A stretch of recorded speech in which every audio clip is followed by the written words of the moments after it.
শীত প্রধান দেশগুলোয় ব্যাপকভাবে চাষ হয় গোলাপি, লাল, বেগুনি লিলিয়াম ফুল।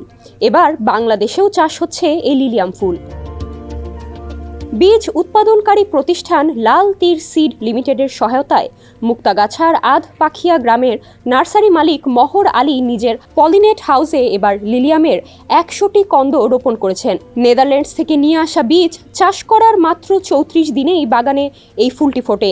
লিলিয়াম ফুল এই বছর প্রথম করছি আমি যা বুঝতেছি লিলিয়াম ফুল লাভবান একটা ফসল।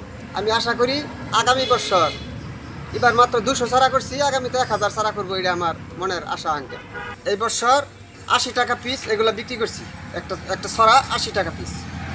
আর এই ফুল অনেক মানুষ আইয়া দেখা যায় যে ফুল আরও আগামীতে আরও অনেক করবেন, আমরা কিনবো।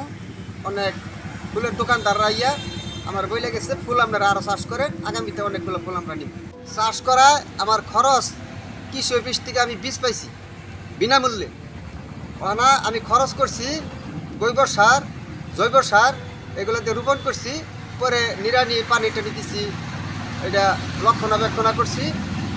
এটা আমার চাষের শেষ কালার এক্সপার্ট, জর্জ স্যাপ এবং মাইল্ড অন হ্যান্ডস টেকনোলজি সমৃদ্ধ অরিক্স ক্রিস্টাল ওয়াশ আপনার লন্ড্রি এক্সপার্ট। বর্ণ বৈচিত্র্য ও সুগন্ধের কারণে বাংলাদেশে লিলিয়াম ফুলের বেশ চাহিদা রয়েছে। লাগানোর মাত্র 45 দিনের মধ্যেই ফুল হয়। স্থানীয় বাজারে দাম কিছুটা কম হলেও ঢাকায় এ ফুল 200 থেকে 250 টাকায় বিক্রি হয়। আমি ইসলাম নার্সারির উদ্যোক্তা মহর আলী সাহেবকে দেখছি যে আসার পরেই এই ফুলটা সে চাষ করতেছে। মূলত এই ফুলটা মুক্তাগাছাতে এই বছরই প্রথম চাষ। এটা হলো একটা ইউরোপিয়ান ফুল, লিলিয়াম ফুল।